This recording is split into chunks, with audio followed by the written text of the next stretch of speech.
Seja bem-vindo, seja bem-vinda ao podcast Com Ética, o podcast do Compliance Trabalhista. E hoje teremos um debate muito importante, um debate sobre o tema relacionado aos mitos do compliance.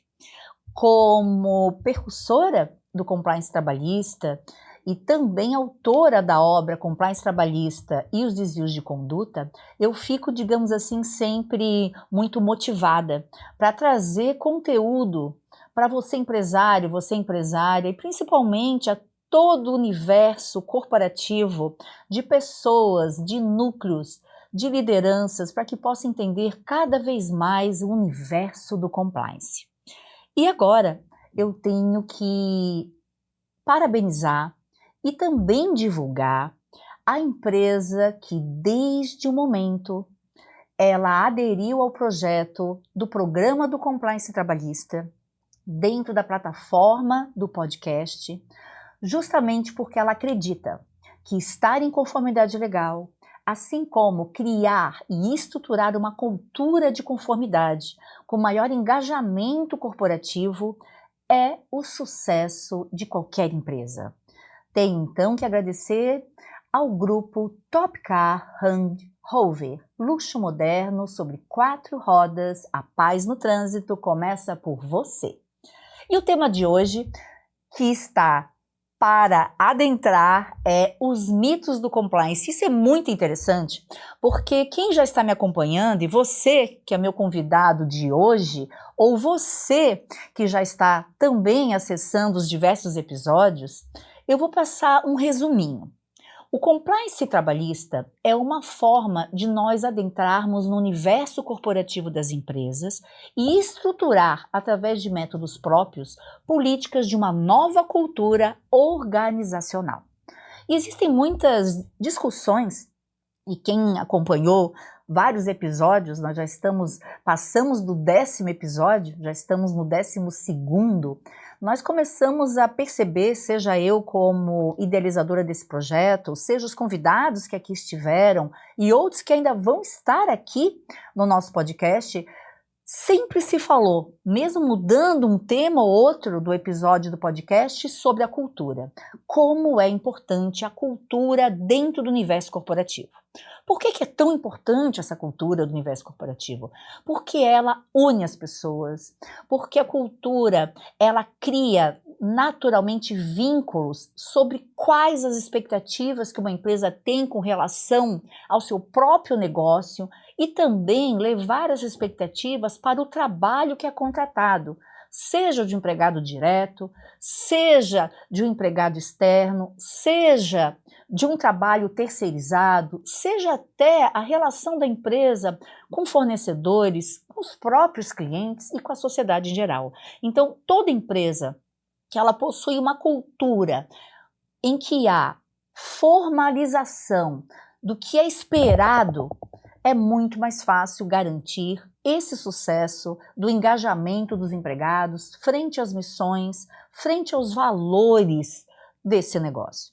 Mas também existe muita confusão a respeito do compliance, seja por causa do nome, seja porque muitos preferem utilizar essa nomenclatura como um método preventivo, tão somente de cuidar de uma área de uma empresa, mas hoje aqui, de uma forma bem pontual, eu separei alguns pontos estratégicos e que você empresário, você empresária precisa conhecer, até porque quando se fala em conformidade legal, não necessariamente se fala somente de estar em consonância com uma lei específica.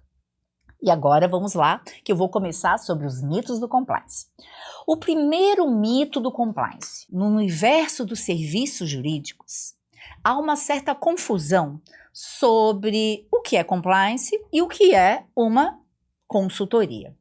Vou começar pelo segundo. A consultoria é um serviço jurídico, se for da área trabalhista, em que um profissional do direito, aqui denominado advogado ou advogada, ela vai prestar serviços de atendimento ao seu cliente, respondendo e interagindo sobre perguntas, sobre algum caso específico, ou até para executar um parecer sobre um tema que a empresa escolheu para tratar com o advogado. Então, as consultorias jurídicas, elas são espelhadas para esse atendimento, seja em nível de uma conversa, para justamente colocar as informações dentro do aspecto legal para que o cliente possa decidir como fazer e como solucionar um caso, seja para elaborar um contrato, seja para elaborar normas internas, enfim, é uma consultoria que ela pode se dar por questões mais pontuais, diárias, mensais,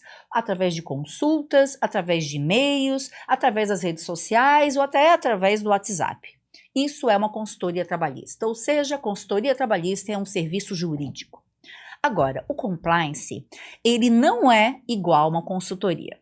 Por quê? Porque o compliance, ele tem essa nomenclatura internacional, justamente porque ele possui regramentos internacionais, que no caso do Brasil, nós temos a ABNT. Através dela vão sendo aprovadas diversas resoluções internacionais que se transformam em ISOs. Então, dentro do universo do compliance, existe sim formas de atuação e jamais se fala que o compliance é apenas uma consultoria. Não. O compliance é um método ativo que, através de um planejamento estratégico, é apresentado para a empresa com início, meio e fim a execução de 3 pilares fundamentais do compliance, que são o pilar preventivo, o pilar da detecção e o pilar da correção. Para você, empresário e empresária, para entender melhor, principalmente que são nomes técnicos. Prevenção é toda a parte de auditoria nos processos internos de uma empresa. Então, é um método ativo. O Compliance Officer, que é o profissional contratado em questão de governança corporativa, que pode coincidir com a figura de um advogado ou de uma advogada, vai estudar toda a governança corporativa da empresa, ela vai conhecer os processos internos e vai dar as medidas mais modernas para que a empresa possa não só valorizar a sua marca, como também proteger o seu negócio e também mitigar passivos trabalhistas. E um dos trabalhos dentro do canal preventivo é justamente estudar toda a área de recursos humanos da empresa, atrelado, evidentemente, à contabilidade e departamento pessoal, com relação ao que é contratado, ao que é pago, a forma como é estruturado as regras contratuais, aí sim, para ainda poder aplicar algumas políticas de recursos humanos. Mas, além do canal preventivo, nós vamos ter um outro canal que é a detecção. O que significa isso? O canal da detecção, pelas regras do compliance e das normas internacionais, toda empresa, ela precisa, para se dizer que está em compliance, ter também a estruturação de um canal de denúncias, de um canal de comunicação ativa, de processo interno de sindicância, além de regulamentos para que os empregados e também os terceiros possam compreender as formas de acolhimento que essa empresa vai aplicar dentro do programa do compliance para sustentar todos os aspectos preventivos aqui já citados por mim.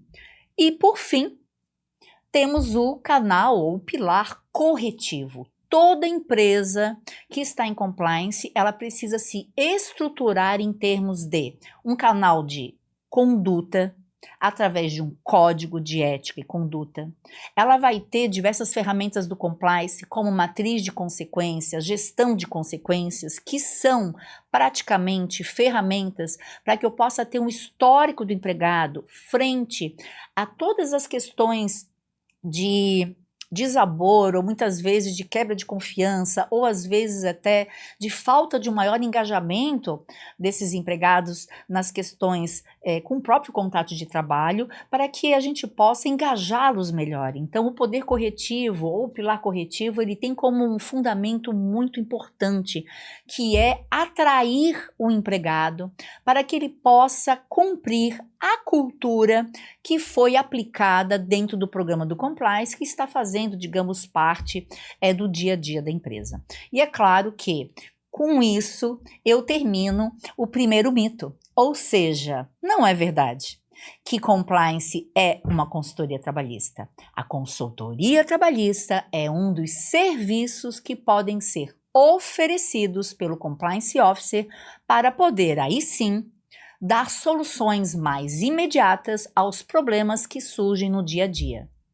Feito o primeiro mito, vamos para o segundo. O segundo mito diz, entre aspas, não existem bases legais no sistema brasileiro para o compliance trabalhista. Será? Bom, nós temos várias leis trabalhistas, várias, que elas indicam que as empresas, se elas querem fomentar que possuem um processo de integridade ou que possuem um processo de conformidade legal, elas devem cumprir diversas etapas. Quais seriam essas etapas? Primeiro, tem que ter um comitê de compliance implantado. Segundo, tem que ter a instalação de um programa do compliance pelas ISOs, principalmente as ISOs 37.301 e a 31.000, que fala sobre gestão do compliance.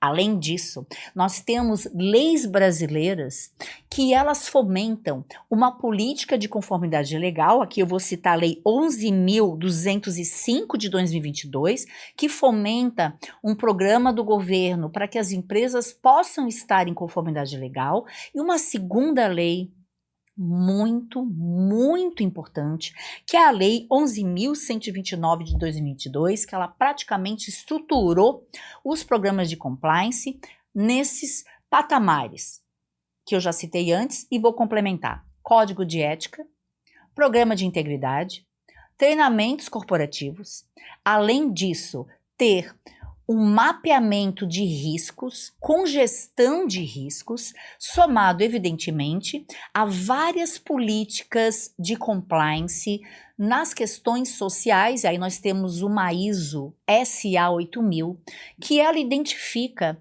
que deve ser prioridade das empresas em compliance cuidar da vida e saúde dos trabalhadores, cuidar dos incentivos da não discriminação, combater qualquer prática de assédio moral e de assédio sexual, incentivar a inclusão, entre tantas outras políticas, só para vocês terem uma noção desse mito, que é, mais uma vez, finalizando, uma inverdade. Ou seja, o compliance trabalhista, ele possui regras internacionais e regras nacionais. E é por isso que o profissional denominado Compliance Officer, ele terá que aplicar essas ISOs dentro dos programas do compliance para poder certificar que uma empresa está em compliance. Então, vocês estão começando a perceber, unindo o mito 1 com o mito 2, como os assuntos são muito mais profundos, e é por isso que eu estou me dedicando nesse podcast para explicar, porque muitas vezes é muito interessante, né? Justamente com os mitos, chama até mais a atenção do público quando eu apresento e explico e faço um comentário final. Então vamos agora para o terceiro mito. E aqui eu fui separando, né, até para que vocês possam entender da onde é que eu tô tirando esses mitos. São mitos que foram criados dentro, né, desse universo que nós denominamos mídias sociais, ou muitas vezes por núcleos, né, de qualquer tipo de nível corporativo ou dentro de uma própria empresa mesmo, em que há um desconhecimento técnico. E claro, como o assunto do compliance ele é muito específico, inclusive eu tive que estudar as certificações, eu tive que fazer cursos específicos sobre o tema, porque são formações muito peculiares. E além disso, a gente começa a perceber que justamente